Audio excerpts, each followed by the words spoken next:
ঘাটাল মহকুমার সমস্ত খবর সঙ্গে সঙ্গে পেতে আমাদের এই চ্যানেলটিকে সাবস্ক্রাইব করুন।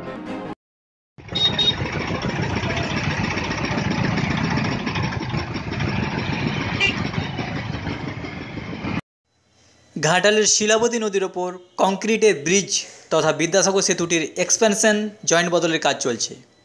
পুজোর আগে ওই ব্রিজের দক্ষিণ দিকের কাজ হয়েছিল, এখন উত্তর দিকের কাজ চলছে। ফলে একদিক বন্ধ রেখে যান চলাচল করায় ব্রিজের দুই মুখেই তৈরি হচ্ছে যানজট। কারণ ঘাটালের মতো ব্যস্ত শহরে দিনের বেলায় প্রচুর মানুষের আনাগোনা লেগেই থাকে। ওই ব্রিজের উপর দিয়েই প্রতিদিন প্রচুর অফিস যাত্রী ও সাধারণ মানুষ যাতায়াত করেন। দিনের ওই ব্যস্ত সময়ে ব্রিজের কাজ হওয়ায় যানজটে আটকা পড়ে হয়রান হন অফিস যাত্রীরা। অসুস্থ রোগীরাও আটকা পড়ে আরও বেশি অসুস্থ হয়ে পড়ছেন। পুজোর আগে যখন কাজ চলছিল তখনকার সেই যানজট পরিস্থিতির অভিজ্ঞতা নিয়ে কেউ কেউ ব্রিজের কাজটি রাতে করার জন্য আবেদন করেছিলেন, কিন্তু সে কথায় কর্ণপাত করা হয়নি।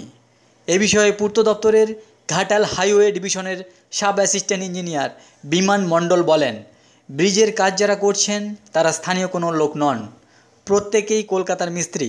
ওই মিস্ত্রিরা নিজেদের মতো কাজ করতে অভ্যস্ত, তাই তাদের বলেও কোনো কাজ হবে না। এখন নিত্যযাত্রীদের প্রশ্ন, তাহলে কি যতদিন কাজ চলবে ততদিন এভাবেই তাদের দিনের ব্যস্ত সময়ে হয়রান হতে হবে? ক্যামেরায় দেবাশিস কর্মকারের সঙ্গে আমি রবীন্দ্র কর্মকার।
ঘাটাল মহকুমার সমস্ত খবর সঙ্গে সঙ্গে পেতে আমাদের এই চ্যানেলটিকে সাবস্ক্রাইব করুন।